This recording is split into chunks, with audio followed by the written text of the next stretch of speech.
For the final video in this series, we'll take a look at how you make sure your parents can see this website through the share button.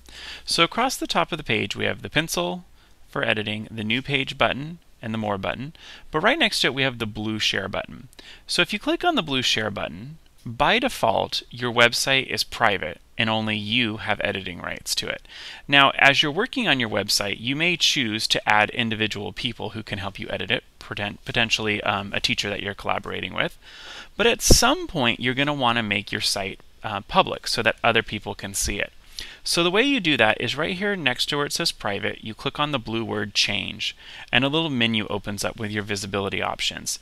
So by default your site is private, but you can sort of make it increasingly public by going up these little radio buttons that are here on the left. The first one says people at Natomas Charter School with link. So basically if you were to check this one, your site becomes sort of like an unlisted phone number, but the only people who can call it are people who have Natomas Charter School accounts. So it's a web link and you can't search or find it, but you would have to have a Natomas Charter School email address in order to access it. So this probably isn't going to be good for your teacher web page. The next one that says Natomas Charter School, it's kind of like the one below in that you need a Natomas Charter School account to access it, but this is actually searchable in this little menu up here at the top that says Search My Sites. So if someone were to go to their Sites tab and type in your last name or some keyword about the site, they would be able to find it.